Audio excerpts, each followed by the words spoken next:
자, 우리 에스겔서 함께 보겠습니다. 에스겔의 이름의 뜻은 에헤즈켈 해서 하나님께서 강하게 하심이라는 의미를 갖고 있습니다. 그래서 에스겔이 강할 수밖에 없는데, 왜냐하면 여러분 지금 에스겔이 사역하는 장소는 어디냐면 바벨론입니다. 바벨론 그 포로민들이 이제 살고 있는 그 포로민 거주 지역인데, 그 사람들이 만만한 사람들이었을까요? 네, 지금 일단은 전쟁이라는 걸 겪고서 그 마음이 많이 상해 있는 사람들입니다. 또 그들 나름대로 약한 사람들은 대부분 죽고 강한 사람들만 일단 살아남아서 그 가운데 정착하고 있습니다. 이 가운데서 하나님의 말씀을 전해야 되는데, 하나님께서 강하게 하지 않으시면 이 사람이 버틸 수 있을까요? 네, 그러니까 하나님께서 이 에스겔 이름의 뜻처럼 하나님께서 강하게 하신다라는 의미가 이 가운데 있는 것을 확인해 볼 수 있고요. 성경에 보면 이 기록자가 누구인가? 바로 에스겔서의 기록자는 에스겔이다. 그런데 출신은 어떻게 되냐? 제사장 가문이다라고 이야기하고 있습니다.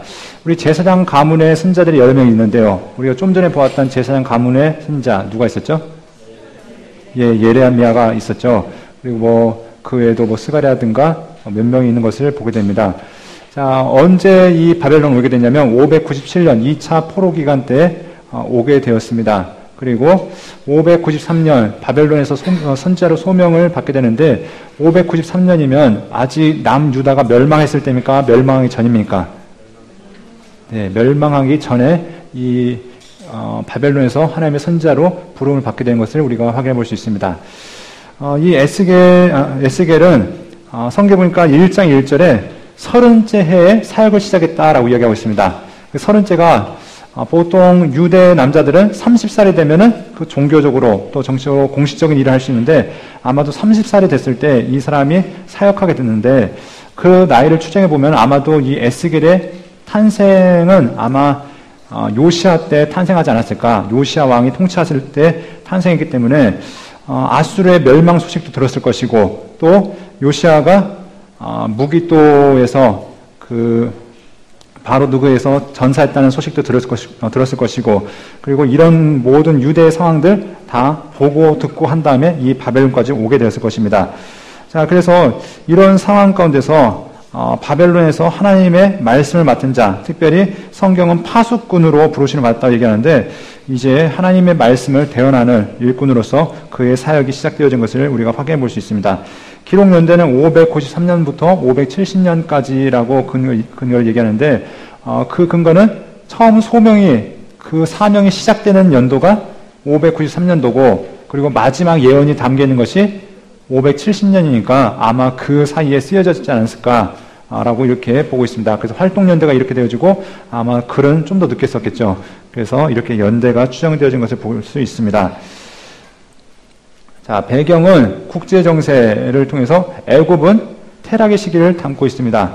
그래서 바로 느고헤가 아수르를 도와주기 위해서 올라갔다가 결국은 그것이 무산되어지죠. 왜냐하면 바벨론이 너무 강대해지니까 결국 바로가 내려올 수밖에 없었고, 그 세력은 약해지게 됩니다. 그래서 애굽의 세력이 약해지고 있었고, 아수르는 612년에 결국 멸망하게 되었고, 당시에 이제 중동의 패권을 누가 장악하냐면 바벨론이 장악하게 됩니다.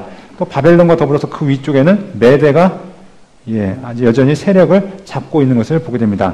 이런 상황 가운데서 지금 에스겔은 어디로 포로를 끌려왔냐면 바벨론의 성경 보면은 그발 강가에서 예언을 이제 하나님의 선지자 소명을 받게 되는데, 그 그발 강가를 중심으로 하는 그 포로민 주거 지역에서 하나님 말씀을 받고 사역을 하기 시작하는 것을 보게 됩니다. 그런데 바벨론이라는 나라가 오래 지속이 되었을까요? 얼마 못 갔을까요? 얼마 못 갔죠. 나보폴라살에서 신바벨론 제국이 이렇게 발흥한 다음에 언제 망하게 되면은 마지막 왕이었던 벨사살 왕을 마지막으로 이 나라가 망하게 됩니다. 그리고 고레스 왕이 등장하면서 이제 포로 귀환의 말씀이 선언되는 걸 봤을 때, 어떻게 보면은 성경 예레미야의 말씀대로면 70년, 그리고 뭐 나부코도노살까지 하면은 좀 더 긴 시간에 걸쳐서 이 100년이 약간 못 되는 시간 동안 이 바벨로니안 나라가 존재했던 것을 보게 됩니다. 하지만 짧은 시간이었지만 제국으로서 그 주변 나라들에게 막대한 영향을 끼쳤던 것이 바벨론인 것을 우리가 확인해 볼 수 있습니다.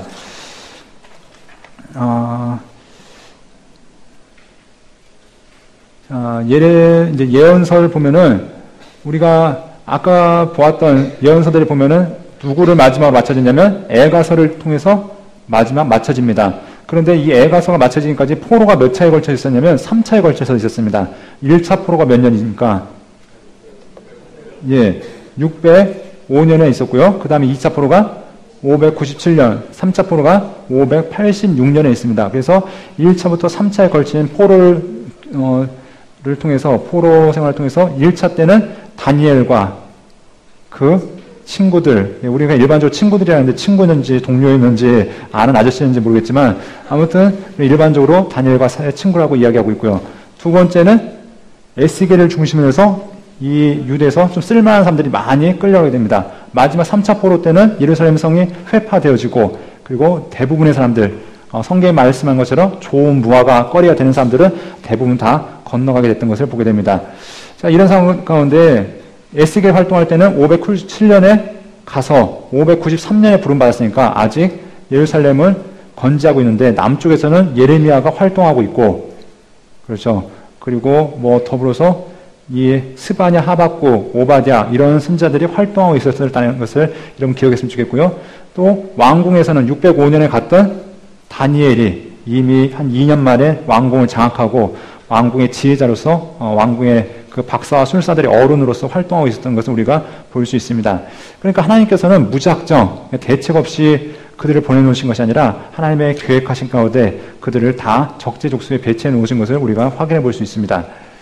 자, 배경입니다. 남유다 정세 어떻게 되어지냐면 602년부터 598년도에 여호야김이 바벨론의 반역을 시도합니다. 그런데 느부갓네살이 예루살렘에 진압해서 결국은 597년도에 포로가 끌려가는데 이때 몇 명의 사람들이 끌려가냐면 약 1만 명의 사람들이 끌려갑니다. 그래서 수많은 기술자들 또 능력 있는 사람들이 많이 끌려가게 되고요. 3차 포로 생활은 586년에 예루살렘에 멸망하면서 끌려갔다라고 얘기하고 있습니다. 그래서 이때 사역할 때 예레미야는 예루살렘에서 사역하게 됐고요. 그리고 에스겔은 바벨론에서 활동하게 되었다는 것을 우리가 볼 수 있습니다. 여러분 지도를 보시면 바벨론이 어디에 있는지 아시죠?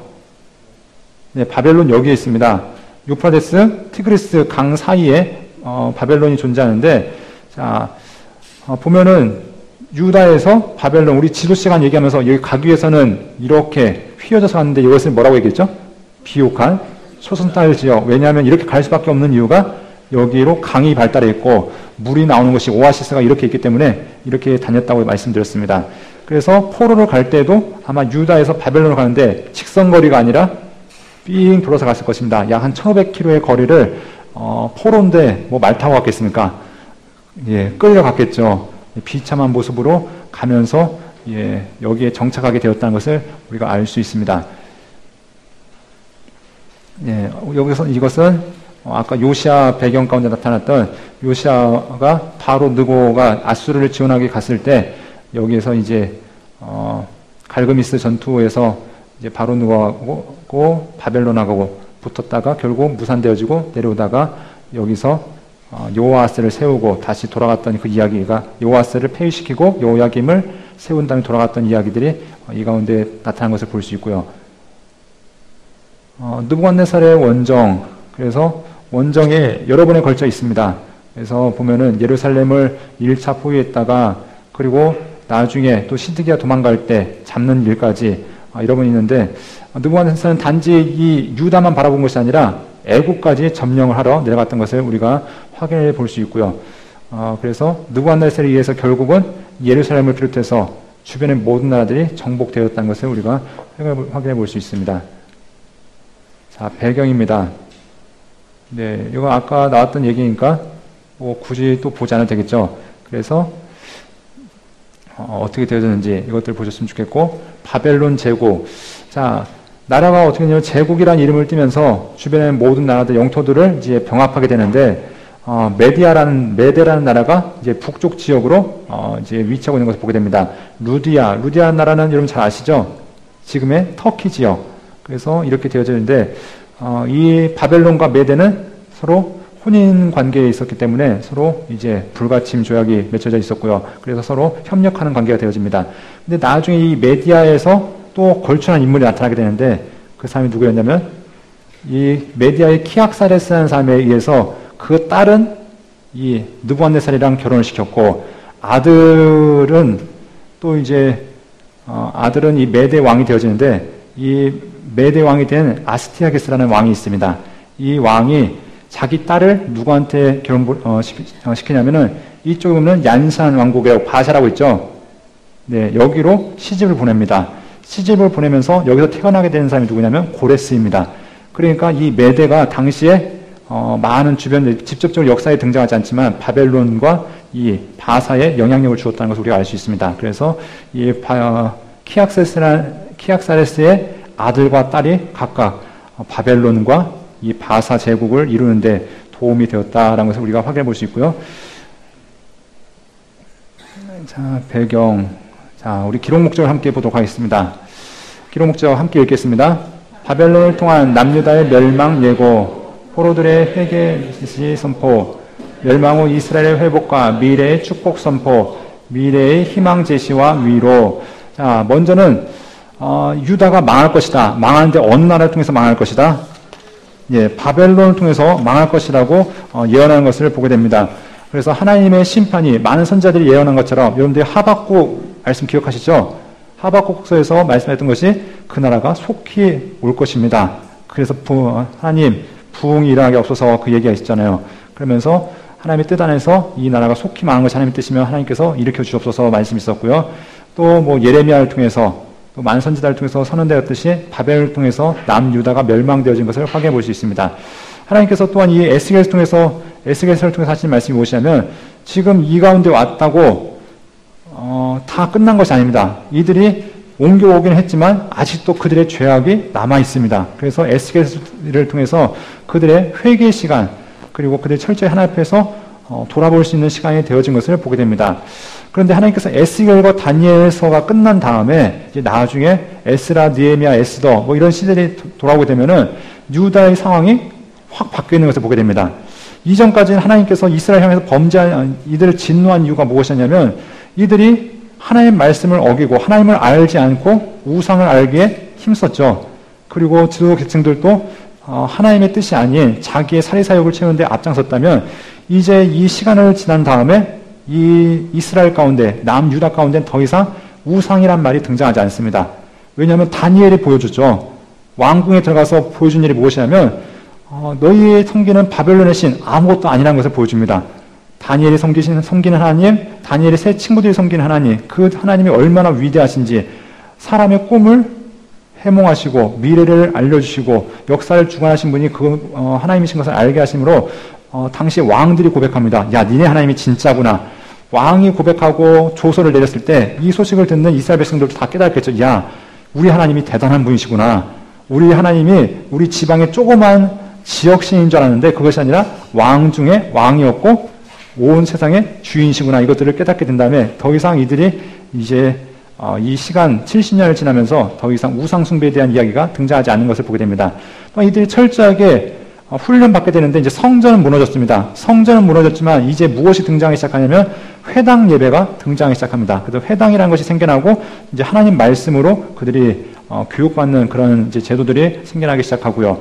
또 멸망 후 이스라엘 회복과 미래의 축복 선포하면서 하나님께서 멸망시키지만 멸망이 끝이 아니라 다시 회복하실 것을 말씀하고 있습니다. 그래서 예레미야의 예언이 70년의 회복, 다니엘서에서도 다니엘이 그것을 기도하죠. 하나님 70년 후에 회복하실 것을 믿고 하나님 앞에 무릎 꿇는 모습이 다니엘서에서 나타나는데 에스겔서도 하나님께서 이 땅을 회복하실 것입니다라는 소망이 있습니다. 그래서 여러분이 마른 뼈가 어떻게 됩니까?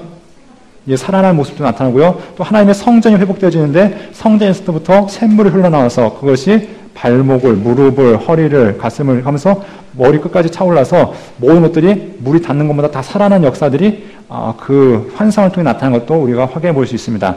그리고 미래의 소망 제시와 위로하면서 하나님께서 세우실 나라, 그 나라에 대한 소망이 이 가운데 있다는 것을 에스겔을 통해서 우리가 확인해 볼 수 있습니다. 그렇다면 우리가 일단 전체 보기를 통해서 함께 보겠는데 전체 보기를 보기 전에 먼저 첫 절과 끝 절을 보겠습니다.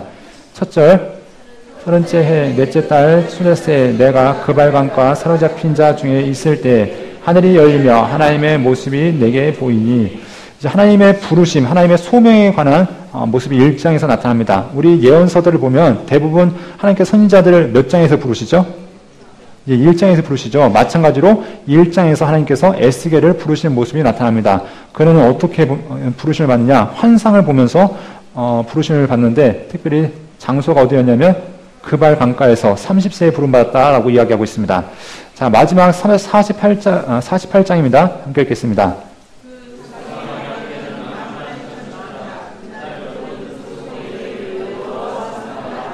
자, 마지막 날에 회복될 성전, 하나님의 성전의 회복에 대해 얘기하는데 이 에스겔서에 나타난 성전이 그대로 이루어진 건 아닙니다. 그런데 환상 가운데 하나님께서 이 성전이 이렇게 회복될 것이라는 메시지를 선언하는 것을 보게 됩니다.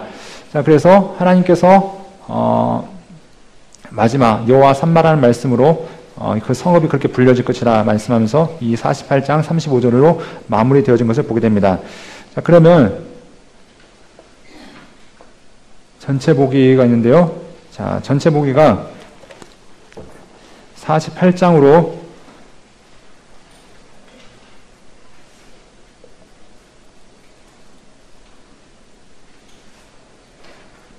자, 먼저 보겠습니다.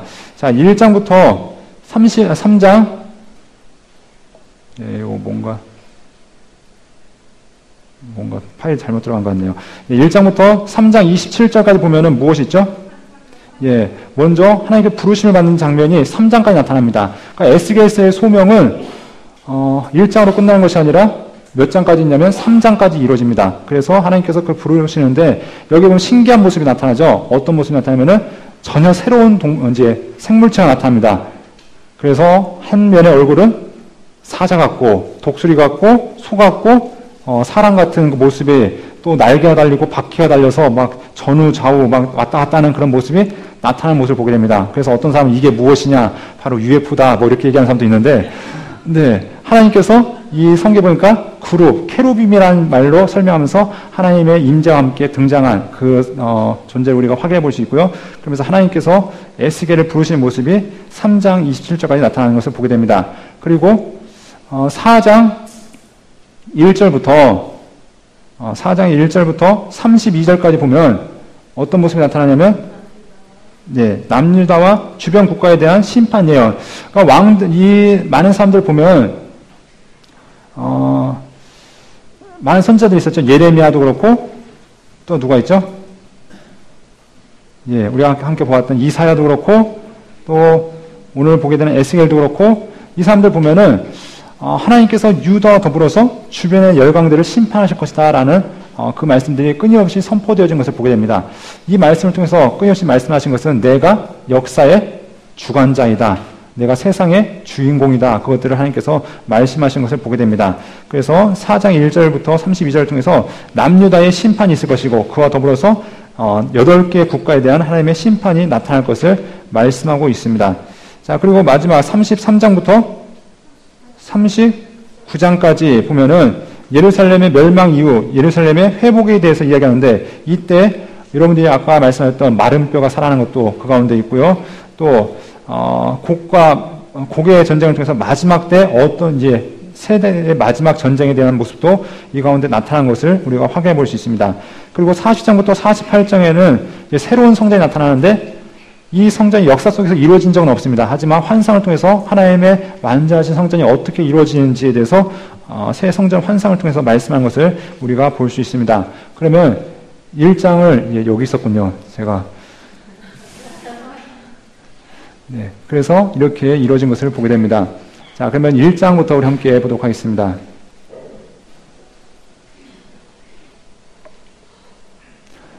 자, 환상을 언제 보았는가, 그리고 몇 살 때 보았는가, 자, 함께 보겠습니다.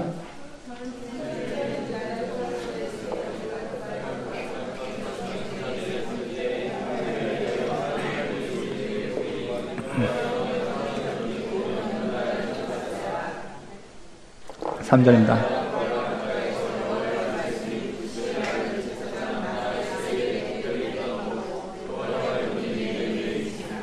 자, 하나님께서 에스겔 30세 되던 해에 그를 그발과 함께해서 이제 부르시는데 이때가 또 언제냐? 여호야긴이 사로잡힌 지 5년 그달 초닷새라 얘기하면서 여호야긴에 대해서 이야기한 것을 보게 됩니다. 당시 바벨론에 사로잡혀왔던 사람들은 왕으로 시드기야를 인정한 것이 아니라 정통은 누구다?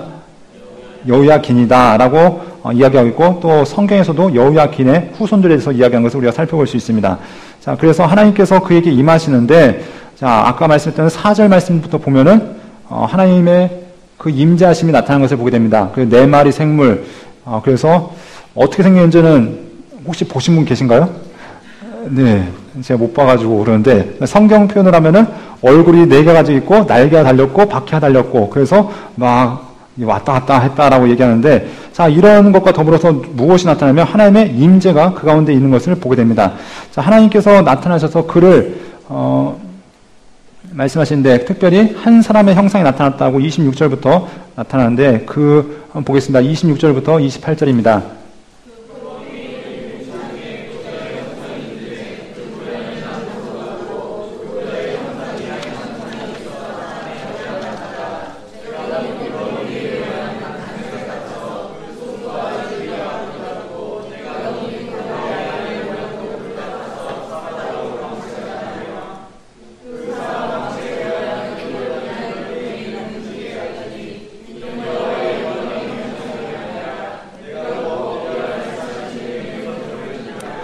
하나님의 임재가 나타나는데 감히 어떻게 표현할 수 없을 만큼 웅장한 모습으로 나타난 것을 보게 됩니다. 그런데 하나님께서 이 에스겔을 부르시는데 아까 보았듯이 에스겔의 소매에 대한 장은 몇 장까지 나타난다고요?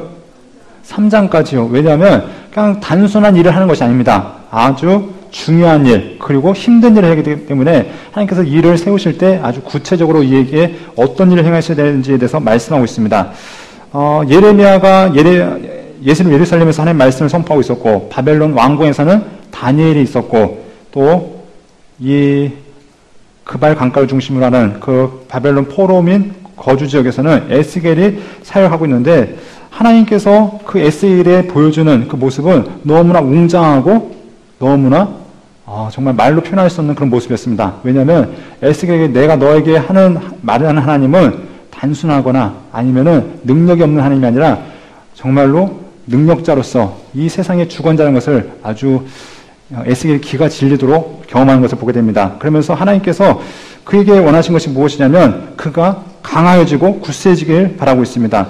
그래서 하나님께서는 우리 함께 말씀을 보겠는데요. 뭐라고 말씀하시냐면 에스겔을 부르시면서 자 3절 말씀 보겠습니다.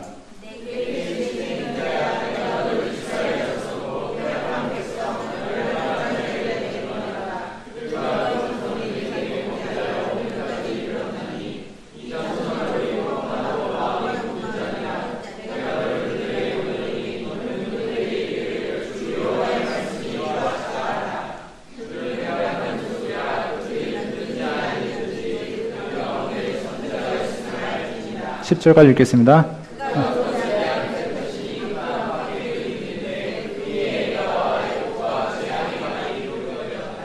자, 하나님께서 에스겔을 부르시고 말씀하신 것이 무엇이냐면 야, 너 좋은 사람들한테 보낼 거야. 내가 너 사역하기 편한 데 보낼 거야. 절대 이렇게 말씀하지 않으십니다. 뭐라고 얘기하냐면은 나를 곧 패역한 백성, 나를 배반하는 자에게 보내노라. 왜냐하면 이 사람들이 어디서 온 사람들입니까? 예루살렘에서 온 사람들이죠. 죄 짓다고 온 사람들입니다.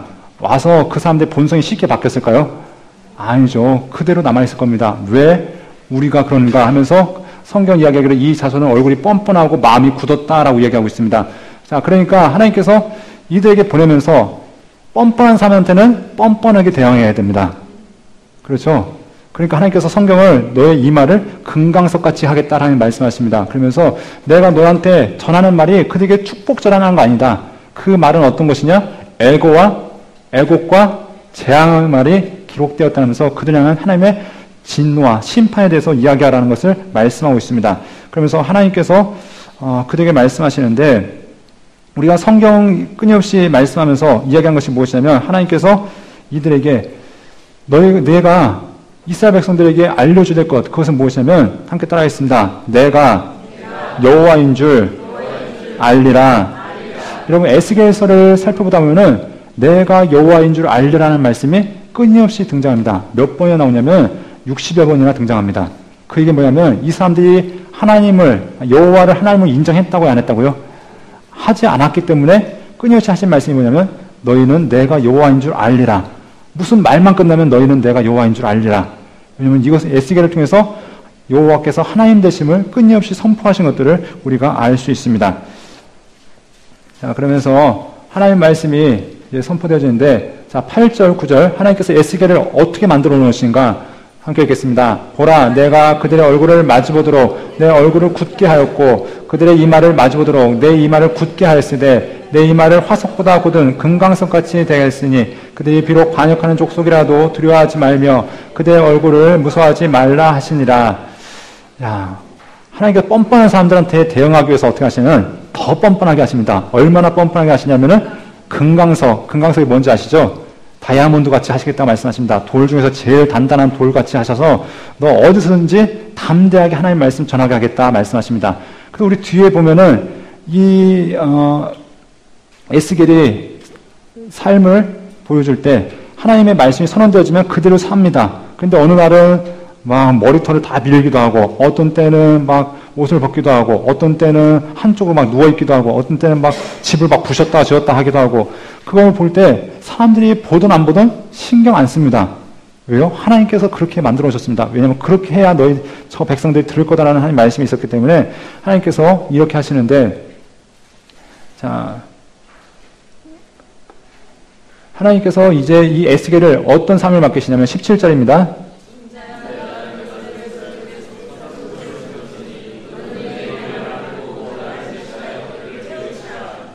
자, 파수꾼은 무엇이냐면, 여러분 아시죠? 적군이 오는지 안 오는지를 이제 앞에서 오는 지키고 그것을 알리는 사명을 맡은 것이 파수꾼입니다. 자, 그래서 이 에스겔은 하나님 말씀을 맡아서 때나 어느 대상에게나 하나님의 말씀하시면 그들을 향해서 선포해야 될 책임을 갖게 된 것을 우리가 볼 수 있습니다. 그런데 하나님께서 이스라엘 백성들에게 하시는 말씀이 무엇이냐면, 이들에게 너희 회개해라. 회개하지 않으면 너희 망할 것이다 라는 그 메시지가 이들 향해서 선포되어진 것을 보게 됩니다. 자, 그러면서 3장 22절, 27절에 보면 하나님께서 이 에스겔에게 사명을 주시면서 금하신 일이 있습니다. 금하신 일이 무엇이냐면은 그에게 말을 못하게 하십니다. 자, 너희부터 하나님 말씀 전해야 돼. 근데 너 말하지 마. 네, 뭐라고요? 너희부터 하나님 말씀 담대하게 전해야 돼. 근데 너 말하지 못해. 그러면은 하나님 말씀 전하라는 겁니까? 전하지 말라는 겁니까? 자, 우리 한번 보겠습니다. 3장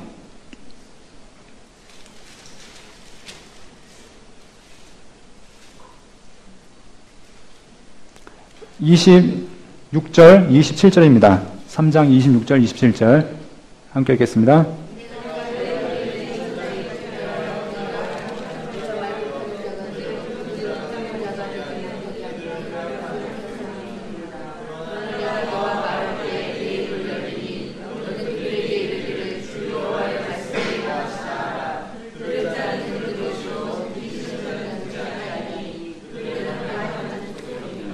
하나님께서 너를 내 선지자로 내 파수꾼을 세우겠다 하시면서 너 네 입천장에 네 혀가 붙을 거야. 너 말 못할 거야. 말씀하십니다. 그런데 내가 입을 열게 할 때만 입을 열 수 있을 거야. 그럼 그 외의 때는 어떻게 됩니까? 그 외에는 행동을 통해 보여줘야죠. 그러니까 이제부터 그 에스겔의 행동이 나타나고 있습니다. 4장부터 보면은 에스겔이 어떻게 활동하냐. 토판을 일단은 봅니다. 그래서 토판을 하나, 그러니까 글 쓰는 판이 있죠. 옛날에는 종이 대신 진흙판을 가져다가 철필 같은 걸로 글을 새겼는데 이 토판을 가져다가 가운데 놓고 그 주위에 흙을 쌌습니다. 그리고 모양을 만드는데 공성태, 그러니까 다시 성을 부수는 기구를 만들어서 이것을 막 부서지는 모양을 이제 만듭니다. 자, 그러니까 하고서 막 철판 갖다가 막 그 진흙을 막 때려 부수는 이런 것들을 보여줍니다. 그러니까 말도 안 하고 이 사람이 다 큰 어른이 진흙판 갖다가 막 성 쌓고 막 때려 부수고 이런 걸 보니까 뭐라고 생각할까요? 뭐 하는 거야? 하면서 관심을 갖겠죠. 그때 하나님께서 입술을 여십니다. 그러니까 이게 무슨 뜻이다? 이거는 예루살렘 성이 철저하게 파멸될 것을 이야기하는 것입니다. 그래서 그들에게 하나님의 말씀을 선포합니다. 야, 예루살렘 성, 너희는 지금 포로로 끌려와 생각하겠지. 그 성은 무너지지 않을 거야. 그 성은 안전할 거야. 그 성은 하나님께서 지키신 성이니까 우리 조만간 돌아갈 거야 생각하지만 아니야. 이 성 어떻게 될 거야? 완전히 무너질 거야. 하나님께서 이들을 향해서 이것을 말씀하십니다. 그리고 또 하나님께서 말씀합니다. 야, 너는 부정한 음식을 부정한 불에 구워서 음식을 먹어라. 하나님께서 말씀하시니까 그럼 하나님 어떻게 먹어야 될까요? 그때 하나님 말씀이 야, 온갖 잡곡을 다 섞어라. 성경 보면은 음식을 할 때 여러 가지 잡곡을 섞으면 됩니까? 안 됩니까? 예, 하나님은 우유, 고기와 고기를 소고기와 뭐 소젓에 같이 요리한 것도 안 되고 한 가지 음식을 한 가지로 조리하는 것을 명하시고 계신데 다 온갖 잡곡을 섞는다는 것은 부정한 음식을 이야기하고 있습니다. 그런데 이것을 어디다 붓냐면 네 똥을 말려가지고 구워 먹어라 말씀하십니다. 그랬더니 하나님, 그래서 똥은 너무하지 않습니까? 그랬더니 하나님께서 뭘 바꾸시냐면, 그래, 그럼 쇠똥으로 해라. 그래가지고, 쇠똥을 말려가지고, 예, 구워 먹습니다. 예, 제가 보니까, 제가 중국을 가니까, 예, 저 서북 쪽에는 소똥을 말리더라고 벽에다 붙여가지고, 다 말린 다음에 땔감을 쓰더라고요. 예, 그것처럼 이스라엘 백성들, 이 에스겔에도 하나님께서, 하나님 인분은 너무한 것 같습니다. 했더니, 그래, 그럼 소똥으로 먹어라 해서 그 소똥불로 떡을 구워 먹습니다. 그러니까 사람들이 또 신기하죠. 저 또 미쳐가지고 무슨 짓 하고 있냐. 그러니까 이게 무슨 뜻이냐 하겠더니 너희의 삶이 이렇게 될 것이다. 너희가 먹을 것이 없어서 곤고하겠고 너희가 간신히 먹고 살 것이다. 이런 이야기를 하는 것을 보게 됩니다. 또한 하나님께서 말씀하신 것이 야, 너 머리 다 밀어라. 머리하고 수염 밀은 다음에 그걸 세 등분해라. 그러면서 이 세 등분하라고 이야기하고 있습니다. 자, 한번 보겠습니다. 자, 1절입니다. 1절, 2절.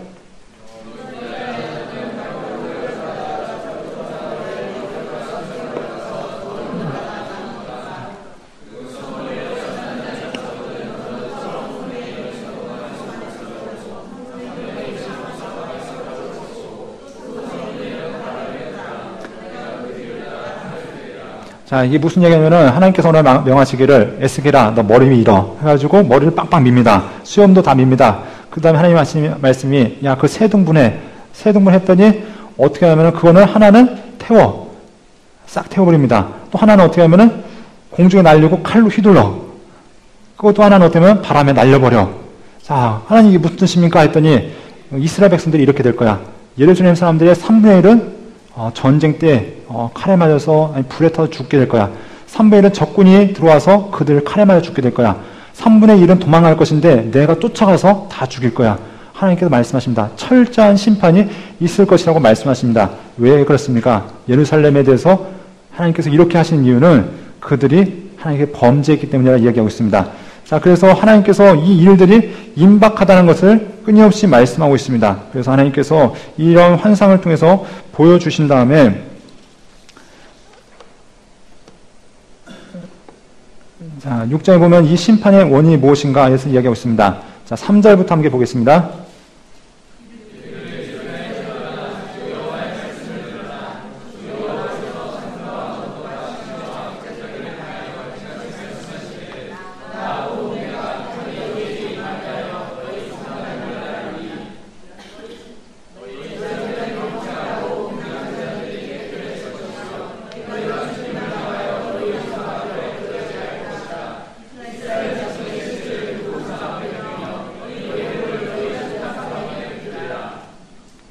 자, 보면서, 예, 제가 너무 나갔네요. 자, 4장을 얘기해야 되는데 6장까지 갔네요.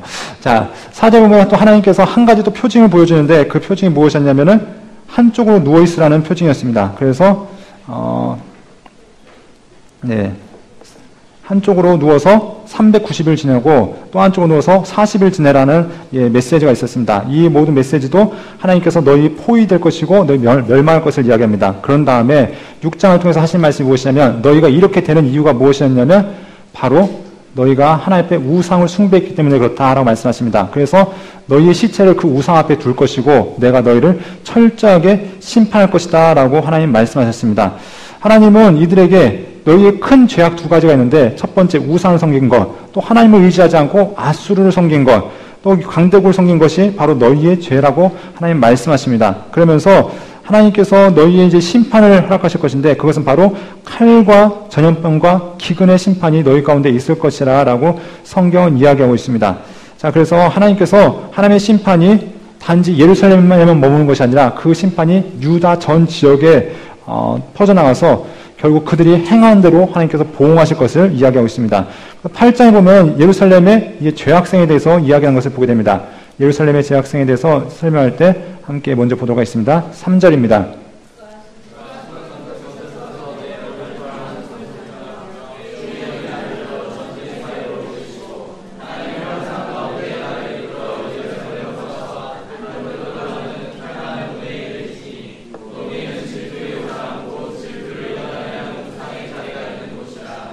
자, 하나님께서 예루살렘의 멸망을 예언하는 에스겔에게 하나님 말씀하십니다. 이제 에스겔이 하나님께 부르심을 받고 한 1년 정도 지났을 때 어느 하나님께서 에스겔에 임하십니다. 그러면서 야, 내가 왜 너를 향해서 진노하는 줄 아니? 그러면서 내가 너희의 죄악을 보여주겠다고 말씀하시면서 에스겔의 머리채를 잡아 끄십니다. 그리고 어떻게 하시냐면 어디까지 가시냐면 예루살렘까지 가십니다. 환상 중에 그러셨겠죠. 진짜 막 끌고 가진 않으셨겠죠. 성경에 봤더니 손 같은 것이 손을 펴서 내 머리털 한 줌을 잡고 끌고 가시는데 어디까지 가냐면은 예루살렘으로 가서 보여주십니다. 그러면서 그 모든 상황들, 그들이 어떻게 범죄하는지 보여주는데 예루살렘의 구석에서 범죄한 것이 아니라 바로 예루살렘 성 안에서, 성전 근처에서, 성전 안에서 범죄하는 그들의 죄악을 보여주십니다. 그래서 예루살렘에 가서 안뜰에 들어갔다. 여기에 안뜰은 어디냐면 성전 안뜰을 이야기합니다. 그래서 문에 이르렀더니 무엇이 서 있냐면 질투의 우상이 서 있습니다. 자, 그 다음에 10절부터입니다. 10절, 11절.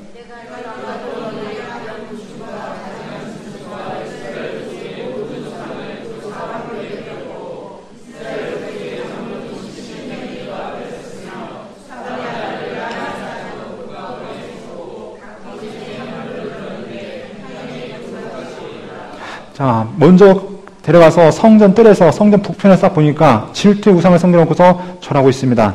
또 하나님께 데리고 어디로 가시냐면 성전의 비밀한 방으로 들어가셨더니 성전에 딸려있는 방에 들어가셨더니 거기에 뭐 있냐면은 이들이 우상을 섬기는데 어떤 우상이냐면 각양 곤충과 가증한 짐승과 그것들을 그린 대로 그것을 섬겼다고 얘기합니다. 이것은 무엇이냐면 애굽의 신들을 의미하고 있습니다. 보면 우리 여러분들 성지순례나 아니면 가시면은 보이시죠? 애굽의 그 모든 벽들의 곤충들, 딱정벌레부터 해서 여러 가지 짐승들 그려놓고서 그것을 섬기는 것처럼 이들이 당시에 애굽이 우리의 소망입니다라고 얘기하는 사람들이 성전에다가 그 애굽의 우상들을 그려놓고 섬겼다는 것입니다. 자, 14절입니다.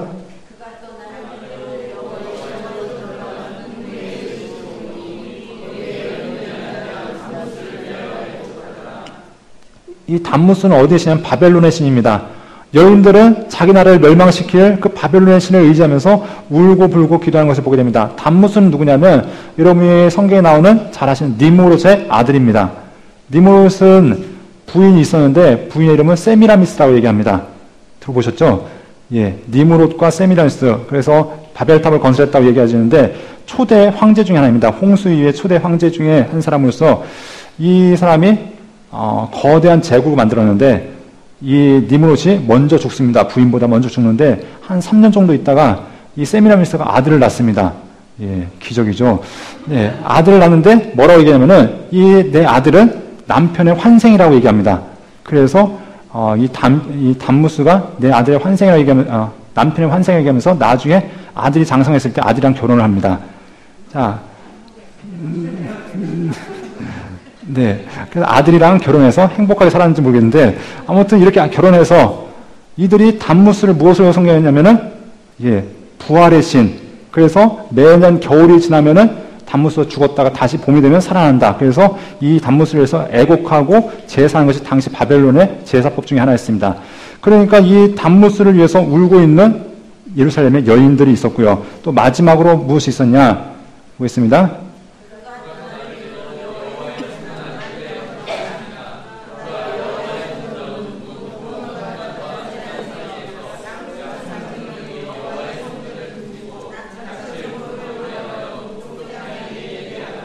자, 이것이 다 어디서 일어나면 성전 안에서 이루어지는 일입니다.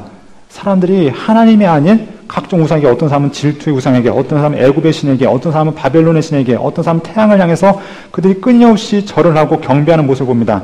하나님께서 얼마나 열받으신지 이 에스겔을 데리고 와서 자, 다 봤지, 똑똑히 봤지, 내가 이 땅을 멸망할 수밖에 없는 이유가 무엇인지 보았지 하면서 하나님께서 그들을 책망하시고 이 성전에 대한 심판을 예언하십니다. 가장 거룩하고 하나님 앞에 정결해야 될 제사장들이 타락하고 우상의 제사를 이끄는 걸 봤을 때 하나님께서는 이들을 책망하시고 엄단하시겠다고 말씀하고 있는 것입니다. 자, 그래서 예레미야를 통해서 하나님께서 말씀하신 것이 무엇이냐면 이 땅에 무섭고 놀라운 일이 있는데 선지자들은 거짓을 예언하고 제사장들은 자기 권력으로 다스리고 백성들은 그것을 좋게 여겼다는 것이 예레미야의 말씀이었습니다. 제사장들이 그렇게 해도 좋대요. 선지자들은 거짓으로 잘된다 얘기하면 그것이 복이래요. 백성들은 또 그것을 따라서 쫓아가고 있습니다. 진리를 얘기하고 진실을 얘기하면 도리어 박해하고 핍박하는 것이 당시의 상황이었습니다. 하나님께서 그러면서 무엇을 얘기하냐면, 자, 9장 함께 넘어가겠습니다. 9장에 보면은 하나님께서 예루살렘에 있을 사륙에 대한 환상을 보여주십니다. 그래서 하나님께서 이 예루살렘의 성을 관할한 자들을 택하셔서 이마에 표를 받지 않은 자들을 하나님께서 책망하시겠다라고 그들을 궁유를 베풀지 않고 죽이시겠다라고 말씀하십니다. 자, 그러면서 하나님께서 하나님의 영광이 성전을 떠나는 모습을 보여주시는데, 자, 18절 말씀입니다. 함께 읽겠습니다. 여호와의 영광이 성전 문지방을 떠나서 그룹들 위에 머무르니 그룹들의 날개를 들고 내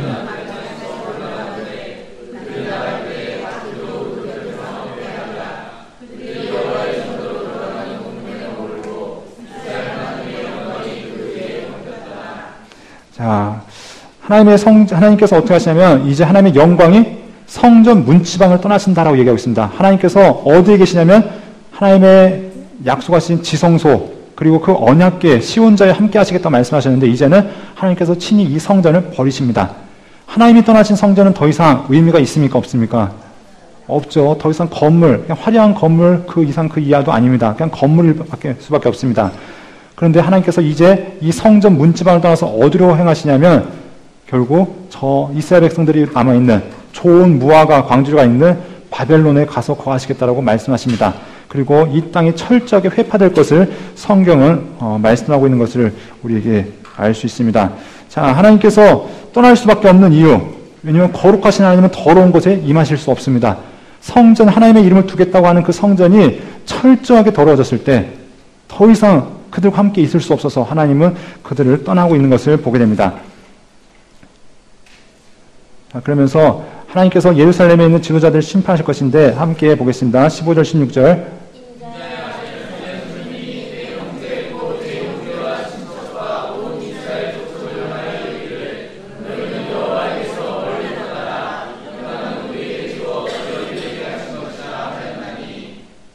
그런즉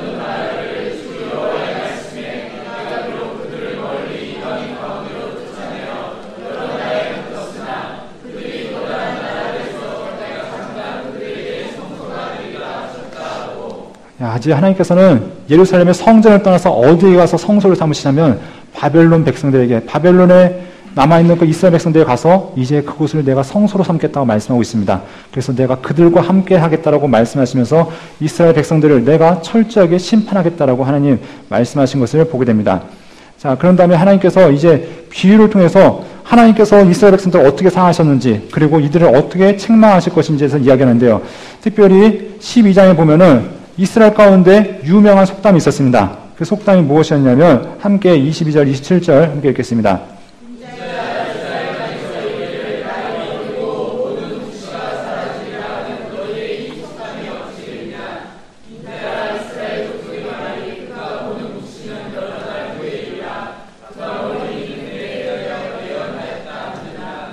자, 사람들은 얘기합니다. 야, 우리 회복될 거야. 하나님이 도와주실 거야. 이렇게 생각하는 자들에게 사람은 이 에스겔은 철저히 얘기했습니다. 너희 조상들의 죄 때문에, 너희의 죄 때문에 심판받을 거야. 너희 예루살렘 성 무너질 거야. 하나님 말씀했을 때 이 사람들이 무슨 얘기하면은 우리 조상들이 죄 지어서 우리가 고난당하는구나.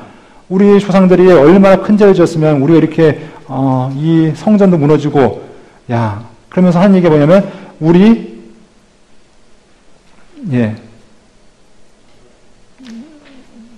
이제 그때 속담이 무엇이냐면은, 아버지가 신 포도를 먹으니까 아들의 이가 시다 하는 그 속담이 그들 가운데 유행하기 시작합니다. 우리 아버지가 신 포도를 먹으니까 결국 내 이까지 시구나. 그게 뭐냐면은, 아버지의 그 따먹은 열매가 결과는 내가 치르게 되는구나. 이렇게 얘기할 때 에스겔이 무슨 얘기를 합니까? 하나님께서 하신 말씀은 너희 가운데 그 속담이 없어지게 할 것이다. 너희의 죄 때문에 너희가 죽을 것이다 라고 말씀하면서 결코 너희의 조상들 죄 지었지만 그것뿐만 아니라 너희 자체도 죄를 지었다라고 하시면서 하나님의 말씀이 선언되어진 것을 보게 됩니다. 그러면서 그들이 거짓 선자들이 끊임없이 하나님의 말씀을 선언하면서 그들이 회복되기를 바랬지만 하나님은 그들이 철저하게 심판당할 것을 말씀하고 있습니다. 그러면서 이 심판은 당시 이스라엘의 종교 지도자들이었고 또 어르신들에게는 장로들까지 모두 하나님의 심판의 대상을 이야기하고 있습니다. 그래서 하나님의 심판이 얼마나 철저한지 우리 예레미야에서도 하나님께서 말씀하셨듯이 만약에 모세와 사무엘이 올지라도 내가 그들의 기도를 듣지 않는다고 말씀하셨던 것처럼 이제 에스겔은 무슨 얘기를 하시냐. 4절 말씀입니다. 14절 시작.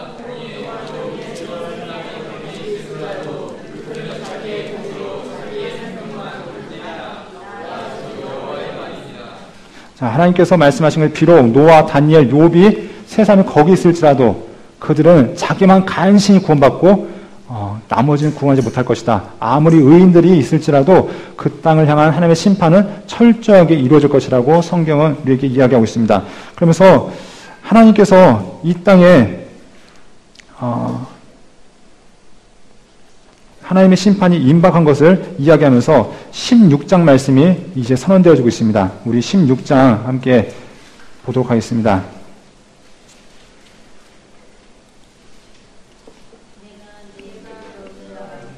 자, 6절입니다. 내가 내 곁으로 지나갈 때 내가 피투성이가 되어 발치사는 것을 보고 내가 이르기를 너는 피투성이라도 살아만 있으라. 다시 이르기를 너는 피투성이라도 살아있으라 하고. 자, 계속 읽겠습니다. 내가 크게 자라고 심히 아름다우며 유방이 뚜렷하고 내 머리털이 자라났으나 내가 여전히 벌거운 것은 알몸이더라.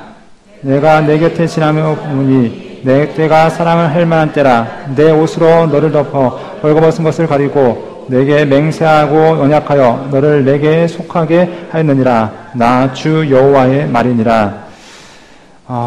하나님께서는 이스라엘 백성들을 어떻게 살아내셨는지 에스겔서 16장을 통해서 말씀하십니다. 하나님께서 구약 성경을 통해서 우리에게 끊임없이 말씀하신 것이 무엇이었냐면 너 나랑 동행하자. 너희가 거룩해야 된 이유는 나와 함께 살기 위해서이다라고 하나님 말씀하셨습니다. 하나님께서 우리와 함께 사신 것이 성경에 말씀하신 하나님의 의도였고 하나님의 계획이었습니다. 사람들이 하나님께 죄 짓기 전에 에덴 동산을 만들어 놓고 하나님께 뭐라고 말씀하시냐면 하나님 보시기에 심히 좋았다 말씀하셨습니다.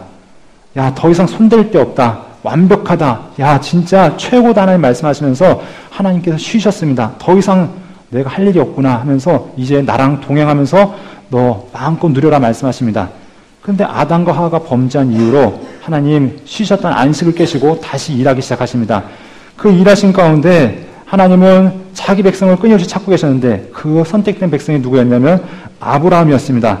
하나님께서 아브라함을 택하시고 그에게 약속을 주시고 결국 다윗과 솔로몬을 통해서 하나님의 성전이 건축되어지고 이 성전을 통해서 하나님을 예배하고 단지 이스라엘뿐만 아니라 모든 나라들이 이스라엘 나라의 제사장됨을 통해서 하나님께 나아오기를 바라셨던 것, 이것이 하나님의 의도였고 하나님의 계획이었습니다. 그런데 이들이 하나님 앞에 범죄했을 때 결국 하나님께서 다시 새로운 약속을 주시는데 영원한 메시아, 영원한 약속, 그것이 바로 우리 예수 그리스도를 통해서 이루어졌다는 것을 여러분 기억하실 것입니다.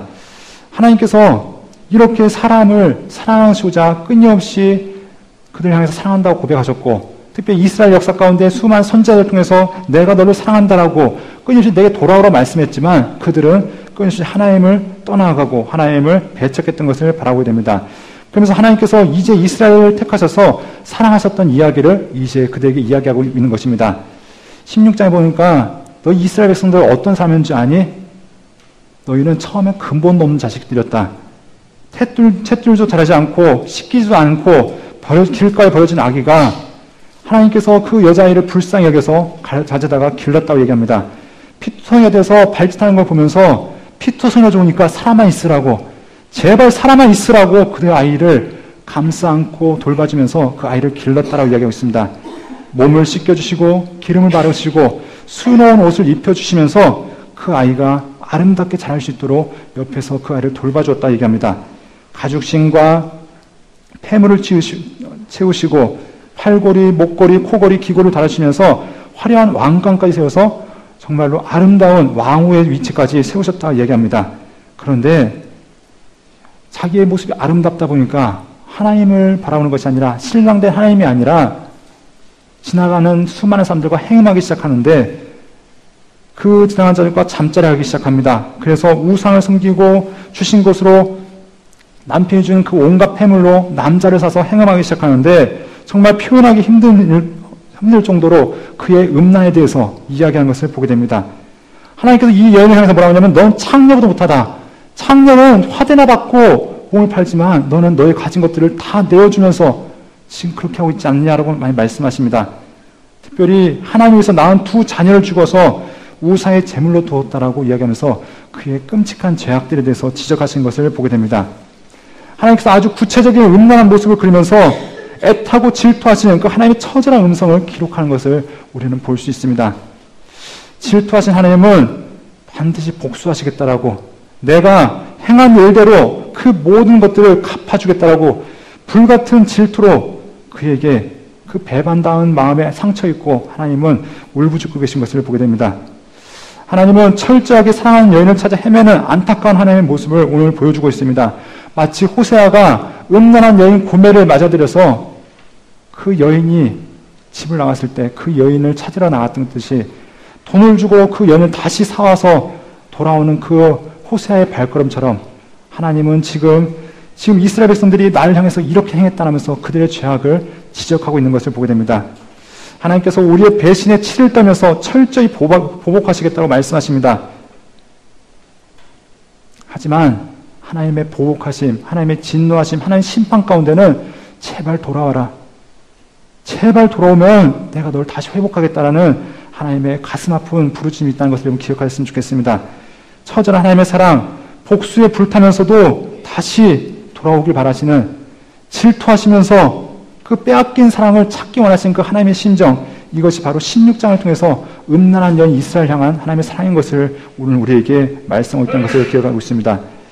여러분, 하나님이 이렇게 말씀하십니다. 저거 원래 내 건데 하나님께서 속이 상하시면서 이것을 때리시면서 또 하나님께서 울며 아파하시고 근심하신 것을 보게 됩니다. 그런데 이 여인이 어떻게 됩니까? 맞아서 횃줄 자국 남으면 하나님 잘못했습니다. 정말 잘못했습니다. 하지만 횃줄 자국이 사라지기도 전에 결국 그의 길을 다시 우상 가운데 돌이키는 것을 보게 됩니다. 하나님을 떠나고 배신하고 또다시 하나님을 배신하는 것, 구약 성경을 통해서 우리에게 끊임없이 보여주는 것이 바로 어떻게 하면 하나님을 사랑할까가 아니라 어떻게 하면 하나님을 배신할까, 어떻게 하면 내가 잘 먹고 잘 살까, 어떻게 하면 하나님을 이용해 먹을까가 그들의 관심이었던 것을 보게 됩니다. 하나님은 그래서 이것을 우리가 잘 이해할 수 있는 모습으로, 남녀 간의 사랑의 모습으로 우리에게 설명하고 있다는 것을 여러분 기억했으면 좋겠습니다. 여러분, 이스라엘 백성들은 하나님의 사랑을 이해하기는커녕 외면했고 거부했고 그 하나님의 사랑에 무뎌졌던 것을 바라보게 됩니다. 이것이 에스겔서 16장에 나오는 말씀입니다. 그래서 이스라엘 백성들, 이 얼마나 노골적인지 그 이야기는 이스라엘 백성들 성이 되기 전에는 그 유대인들이 절대 이 에스겔서를 보지 못하게 한다고 합니다. 왜냐하면 이 내용의 수위라든가 아니면은 그 내용의 중요성 때문에 좀 더 성숙해서, 그리고 그들의 연륜이 되어졌을 때 하나님의 말씀을 이해할 수 있다라고 이야기하는데, 자, 오늘 성경 우리에게 이야기합니다. 하나님께서 그나마 좋은 무화과라고 보내놓으셨습니다. 다 쓸모없는 것이지만 그나마 고르고 골라서 이제 바벨론에다가 갖다 놓으셨는데 하나님의 마음에 여전히 관심이 없습니다. 하나님께서 왜 이들 향해서 여전히 사랑하시고 계시는지, 이들 향해서 이렇게 예배하고 계신지 아직도 그들 관심 없고 왜 우리가 이런 고난을 당해야 되냐고 아버지가 심포도 먹었더니 우리의 이가 시다가면서 그 책임을 조상들에게만 돌리고 있는 그들의 죄악을 바라보게 됩니다. 호세아가 이야기하죠. 우리가 여호와를 알자, 힘써 여호와를 알자, 내 백성이 지식이 없어 망한도다 라고 얘기하면서 하나님 앞에 외쳤던 그 심정. 당시 백성들이 조롱조로 얘기했지만 하나님 좀 알아봅시다. 하나님 좀 알아봅시다 라고 얘기했지만 호세아가 외치고 싶었던 심정이 그것이었을 겁니다. 정말 하나님 좀 알아라. 너희 하나님 좀 제대로 알아라 라고 얘기했던 것. 바로 에스겔에서도 지금 이스라엘 백성들에게 너희 정말 그 하나님의 애타는 심정이 무엇인지 좀 알아라 라고 이들 향해서 외치고 있다는 것을 여러분 기억했으면 좋겠습니다. 하나님의 사랑, 그 사랑이 어떤 사랑이었습니까? 그 사랑은 나 죽여서 내가 죽어서 네가 살 수 있다면 내가 나를 포기하겠다고 말씀하시는 것, 이것이 하나님의 사랑인 것 여러분 다 아실 것입니다. 그 사랑이 지금도 이 포로지에 끌려온 이스라엘 백성들 향해서 선언되어지고 있고 선포되어지고 있습니다. 그런데 우리가 계속해서 보지만 이들 그 말에 하나님 앞에 여전히 무뎌진 마음으로 아직도 무덤덤한 마음으로 하나님 그래서요? 그러셨어요? 하면서 여전히 그 말씀에 반응하지 못하는 모습들을 바라보게 됩니다. 하나님께서 이렇게 속마음을 꺼내놓으시고 그들의 죄악에서 지적하시지만 그들은 여전히 관심 없습니다. 언제나 관심이냐면 70년이 차고 지나야 그때서야 조금 이해하는 것 같습니다. 여러분은 하나님의 마음을 얼마나 이해하고 계십니까? 하나님의 그 말씀 가운데 얼마나 민감하게 반응하고 계십니까? 하나님께서는 이제 다시 한번 이스라엘의 멸망에 대해서 이야기하고 계십니다. 우리 한번 계속해서 말씀을 보겠습니다.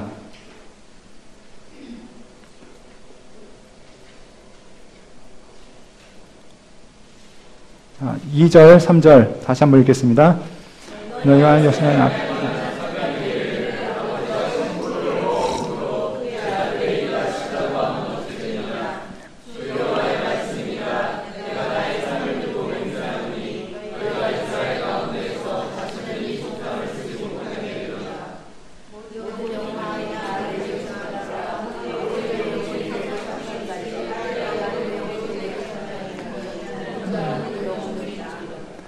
아직도 죄에 대해서 무뎌졌고 아직도 죄에 대해서 반응하지 못하는 그들에게 우리 아버지 때문에 우리 조상들 때문에 우리가 이런 고난에 있군요 얘기할 때 하나님은 각자 그들의 죄 때문에 죽게 될 것이다. 너희의 죄값은 너희가 감당하게 될 것이다 라고 말씀하시면서 그들에게 철저한 심판이 있을 것, 그 하나님의 심판이 분명하게 정확하게 이루어질 것을 이야기하고 있습니다. 그러면서 하나님께서 예루살렘에 임할 심판에 대해서 이야기하는데 하나님께서는 이 모든 것을 통해서 무엇을 알게 원하시냐면 바로 내가 여호와인 줄을 알게 될 것이다 라고 말씀하고 있습니다. 성경 가운데는 내가 여호와인 줄 알리라는 말씀이 여러 번 등장합니다. 그래서 출애굽기에는 몇 번이 나오냐면 8번이 나타납니다. 이 8번은 하나님께서 모세를 통해서 이스라엘 백성들을 출애굽시키기 전에 바로 앞에서 하나님의 기적을 보여줄 때 이 일을 통해서 내가 여호와인 줄 알게 될 것이다 하면서 하나님께서 하나님 되심을 그 이스라엘 백성들과 이 모든 애굽 백성들에게 보이실 것을 말씀하시면서 내가 여호와인 줄 알리라고 말씀하셨습니다. 또 열왕기 상에서도 아합 앞에서 하신 말씀을 통해서 내가 여호와인 줄 알게 될 것이라 말씀하십니다. 이사야서는 한 번 나왔고요. 예레미야서는 2번 나왔고요. 에스겔에서는 약 60번에 가까이 58번에 걸쳐서 너희 제발 내가 여호와인 줄 좀 알아라라고 그들에게 말씀하신 것을 보게 됩니다. 여러분 우리가 하나님 앞에 살아갈 때 하나님을 바로 알지 못하고 섬길 수 없습니다. 그분을 아는 것이 하나님을 사랑할 수 있는 방법이 있고요.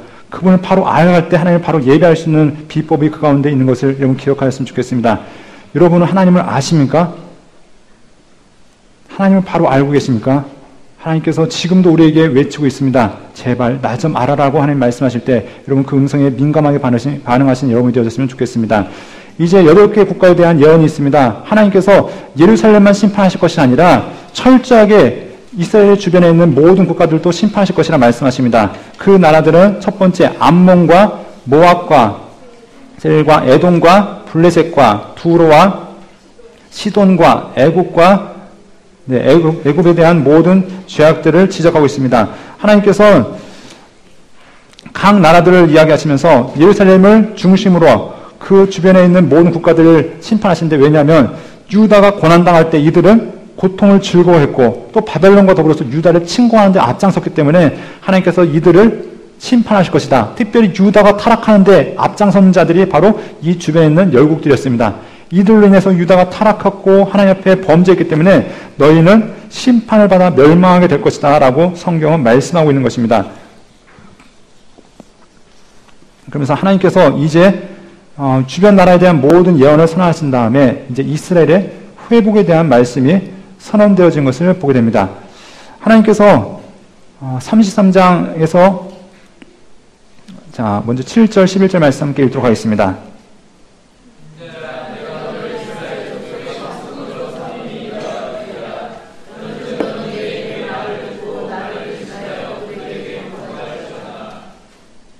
자, 11절입니다.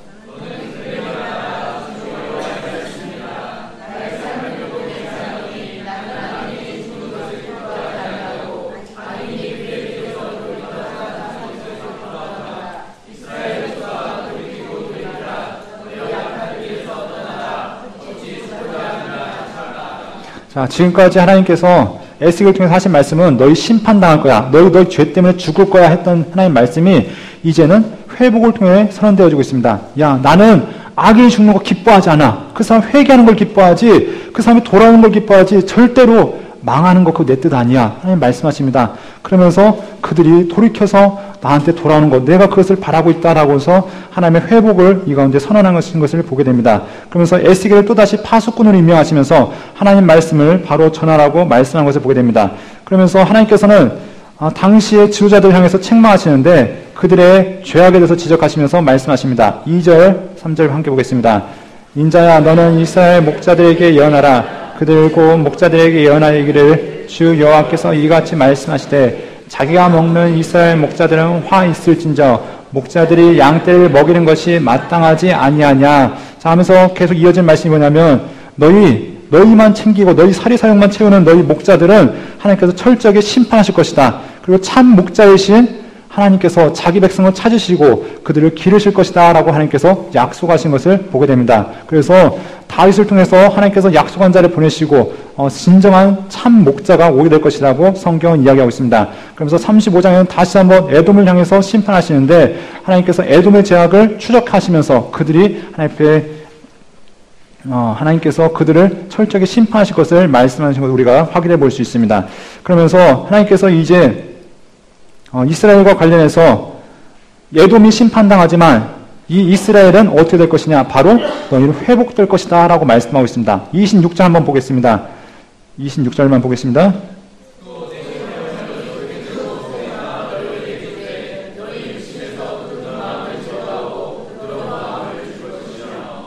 자, 하나님께서 지금 너희가 비록 이방인의 포로가 되어서 수치를 당하고 있지만 이제 하나님께서 너희를 회복하실 것이다. 그래서 공의에서 사랑으로 방향을 바꾸시고 너희의 땅이 회복되어지고 너희의 백성들이 구원받게 될 것이다 라고 하나님 그들에게 말씀하고 있습니다.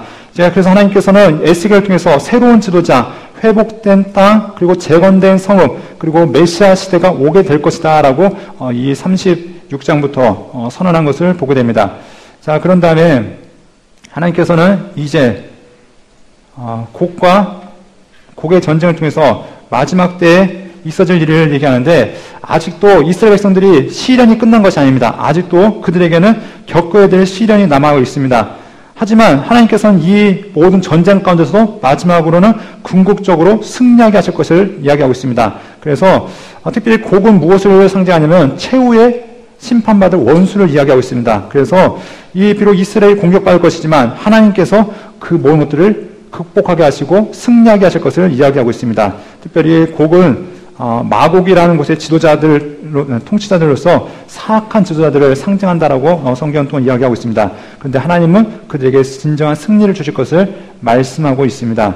자, 그리고 마지막으로 새 성전에 대한 환상이 나타난 것을 보게 됩니다.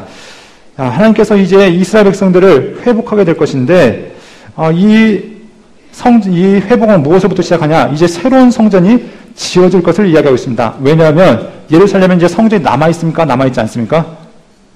철저하게 회파되어져서 이제 아무것도 남아있지 않습니다. 그래서 이제 새롭게 성전이 지어질 것이고 그 성전을 통해서 새로운 예배가 회복될 것이다 라고 이야기하고 있습니다. 그리고 그들의 땅이 새롭게 분배가 되어질 것이고 하나님의 나라가 이 땅 가운데 새롭게 세워질 것을 이야기하고 있습니다. 그래서 에스겔은 이 환상을 언제 보게 되는가? 바로 사로잡힌 지 25째 해가 되는 때 이미 예루살렘 성전 다 회파되었고 또 이스라엘 백성들이 포로 생활을 하고 있는 가운데 하나님께서는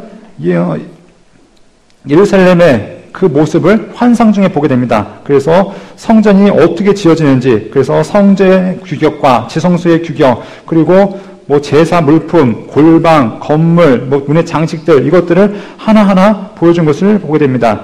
자, 그리고 하나님은 이 모든 성소에 하나님의 영광이 들어가신 후에 이 성전의 문이 닫히고 왕은 성소 내부에서 여호와 앞에서 식사를 하게 될 것이라면서 하나님께서 이 모든 것들을 회복하실 것을 44장부터 46장까지 말씀하고 있습니다. 그리고 마지막으로 48장에 보면 자, 이 에스겔은 새로운 땅을 어떻게 보았는가? 지금의 이스라엘 지도는 약간 다르지만 이렇게 하나님께서 이 땅을 회복하실 것이다 라는 이상을 보게 됩니다. 그래서 이 가운데 새로운 성전이 세워질 것이고 백성들에게 새롭게 땅이 분배되어질 것이다 라고 말씀하고 있는 것을 보게 됩니다. 자, 그런 다음에 마지막으로 하나님께서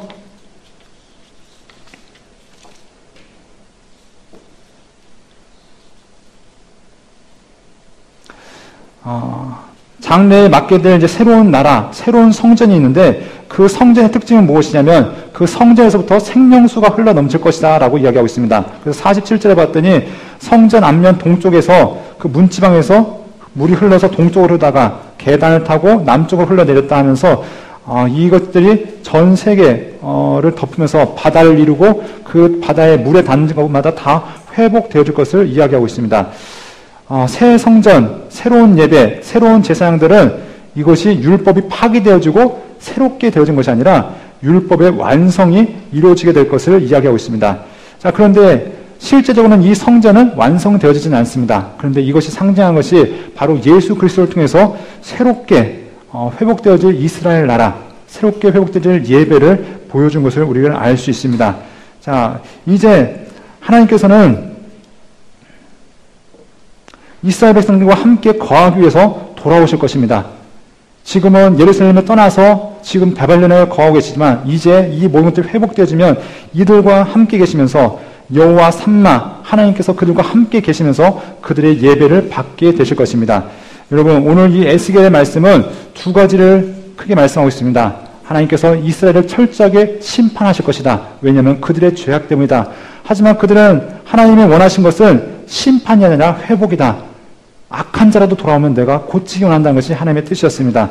그래서 하나님께서는 에스겔을 통해서 환상 가운데 마른 뼈가 살아나게 될 것이고 그리고 성전이 지어지게 될 것이고 그리고 그 가운데 온전한 예배가 새로운 땅이 회복되어질 것을 이들에게 말씀하고 있습니다. 여러분, 이 에스겔서의 말씀을 통해서 하나님의 소망, 하나님의 기대가 다시 한번 이 땅 가운데도 이루어지는 것을 간절히 소망하길 바랍니다. 자, 우리 다니엘서 보고 이제 마치도록 하겠습니다.